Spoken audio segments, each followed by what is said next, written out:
बहन मायावती जी को जन्मदिन की ढेर सारी शुभकामनाएं और दिन दूना रात चौगुना पार्टी को आगे बढ़ावें और समाज की जो बीड़ा उठाया उन्होंने उसमें जो बाबा साहब डॉक्टर अम्बेडकर जी का सपना पूरा करने का संकल्प लिया है उसमें बढ़ चढ़ कर के काम करें। यही हमारी जन्मदिन के अवसर पर शुभकामनाएं। सर, कलकत्ता हाईकोर्ट ने टीएमसी की जो पिटीशन थी उसमें जो फाइल करी गई थी बीते दिनों की आईपैक में जो रेड हुई थी कि उसमें तमाम तरह की चीज़ें और हम लोग के पार्टी के कागज़ लिए गए, तो उसके ऊपर हाईकोर्ट ने उस पिटीशन को क्वैश कर दिया और कहा कि कोई भी पार्टी से रिलेटेड या टीएमसी से रिलेटेड कोई चीज़ भी ईडी ने सीज नहीं करी है। सही कहा है, जब कोई साक्ष्य सबूत नहीं है तो मौखिक कहने से कोई थोड़ा मान लेगा। सर, लालू प्रसाद यादव और इनकी तरफ से अपने ट्रायल के लिए पिटीशन फाइल करी गई थी, लेकिन कोर्ट ने मना कर दिया। कोर्ट ने कहा है कि इसमें कोई राहत नहीं मिलेगी, जो पिटीशन है वो और जो ट्रायल है वो चलेगा।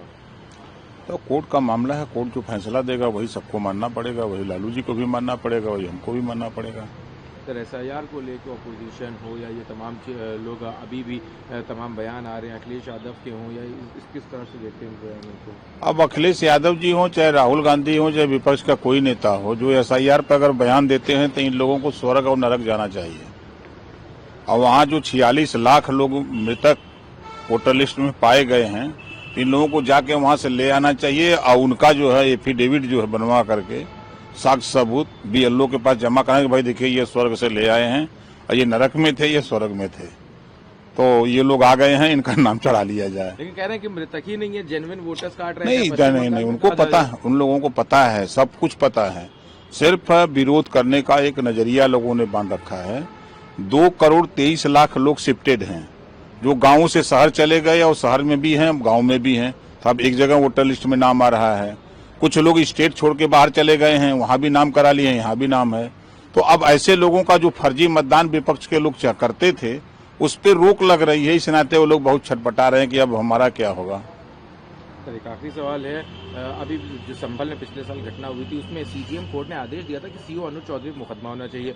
वहां लेकिन पुलिस ने कहा कि हम जुडिशियल इंक्वायरी हो चुकी है और हम इस फैसले को अपर अदालत में चैलेंज करेंगे क्योंकि इसमें राहत पहली पुलिस को मिल चुकी है। इसके ऊपर अखिलेश यादव कह रहे हैं कि आप यूपी पुलिस कोर्ट के ऊपर भी केस करेगी। नहीं, कोर्ट के ऊपर केस नहीं कर रही है। अदालत का जो निचली अदालत का फैसला है उस अदालत के फैसले को ऊपरी अदालत में जाकर के वो अपील करेंगे राहत के लिए। अब उनका देखने का नजरिया अलग है और जो पीड़ित है उसका देखने का नजरिया अलग है। न्यायालय का जो नियम है, सिस्टम है, उसमें काम कर रहे हैं। काफी सवाल है, आज महाराष्ट्र में बीएमसी चुनाव का आज मतदान है, किस तरह से चुनाव को देखते हैं, क्या अपील करेंगे चुनाव के? अब वहाँ के मतदाता मालिक हैं, वो जिसको चुनेंगे उसको चुनेंगे। और उनसे अपील है कि अब भारी से भारी संख्या में लोग अपने मताधिकार का प्रयोग करें। यही हमारी उनकी हार्दिक शुभकामनाएं और अपील भी यही है कि वो ज्यादा से ज्यादा लोग वोट करें। सर, उत्तराखंड में जो घाट हैं उस पर गैर हिंदुओं के जाने पे पाबंदी लगी है। कहा गया कि आस्था है, लोग वहाँ पे अपने अभी त्योहार का पर्व चल रहा है उसमें आते हैं। अब त्योहार में स्नान करने तो हर धर्म के लोग चले जाते हैं, तो अब कितना मोहर लगा है कि कौन किस धर्म का है।